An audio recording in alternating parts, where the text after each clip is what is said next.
দেখো দেশব্যাপী পশ্চিমবাংলাতেও জেলাতে আমরা সেটা করছি। আমি ম্যাক্সিমাম জেলাতে গেছি। 15 তারিখ অবধি আমাদের শেষ হওয়ার কথা ছিল, সেই অনুযায়ী আমি নর্থ বেঙ্গলে এসেছি। কাল অবধি শিলিগুড়িতে আছি, আলিপুরদুয়ার জলপাইগুড়ি সব হয়ে গেছে। তো আজকে আমরা এখানে জলপাইগুড়ির যে শিলিগুড়ির যে হোলসেল ফুড মার্কেট ফল বাজারে এসেছি। তো তারা স্বাগতও করলেন এবং ফলের যারা দোকানদার আছেন, ব্যবসায়ী আছেন, তাদেরকে আমরা মেম্বার করছি। কমসে কম 50 লাখের কাছে আমরা পৌঁছবো।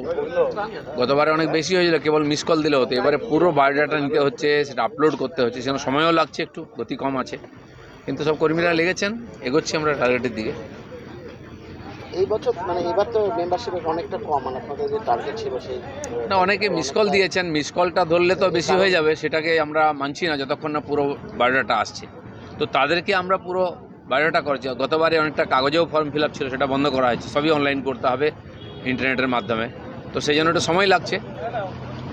আচ্ছা, আরজিকর কাণ্ডে সন্দীপ ঘোষের কালকে মানে জামিন পেয়ে গেছে, বেল পেয়েছেন, কোনো সিবিআই কোনো চার্জশিট দিতে পারেনি। দেখুন, কেস চলছে। মোদি এবং দিদি একটা হাত রয়েছে, কি বলবেন? মোদি দিদি থাকলে আজকে তাহলে পার্থবাবু জেলে কেন আছেন? জ্যোতিপ্রিয় মল্লিক জেলে কেন আছেন? সে কোন পার্টি, কোন আইনের সামনে সবাই সমান আছে। আর ভারতীয় জনতা পার্টি না আইনে হস্তক্ষেপ করে, বরঞ্চ আইনকে সংরক্ষণ দেয়। যে কোর্ট, যে কেস, যে দুর্নীতি একদিন তদন্ত হতো না, সেটা শুরু করেছে। এবং যেরকম প্রক্রিয়া চলে আদালতে, সেটা চলবেই।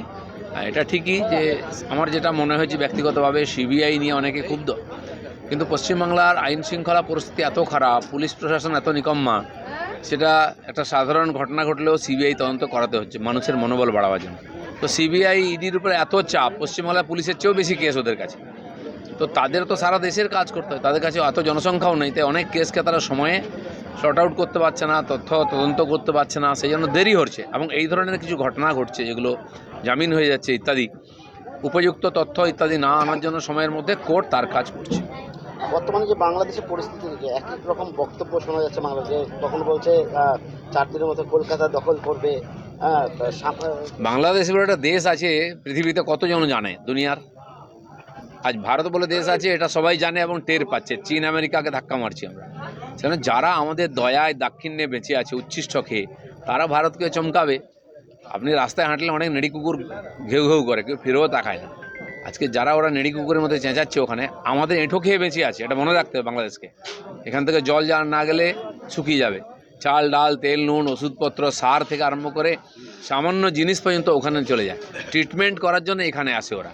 সেটা আমাদের ঘাড়ে বসে আমাদের চমকাচ্ছে, গায়ে মশা বসলে কেউ চিন্তা করে না ওটা নিয়ে। মধ্যে দুজনের ফাঁসির সাজা, অথচ 90 দিনেও সিবিআই চার্জশিট না দিতে পারায় রাজ্য পুলিশেই 48,000 কেস হয়েছে। সুমোটো কেস, ধর্ষণ, মার্ডারের 2টো সাজা হয়েছে। এটা কি রাজ্য সরকারের কাছে খুব গর্বের বিষয় আছে? আমরা নিশ্চয়ই চাই সিবিআই হোক বা যেই এজেন্সি হোক, সেটা এই দেশের সরকারের, এই দেশের প্রশাসনের, এই দেশের টাকায় চলছে, সাধারণ মানুষের টাকায়। সাধারণ মানুষ তার উপরে ভরসা করে, সেই জন্য সেই সংস্থাগুলো বানানো হয়েছে।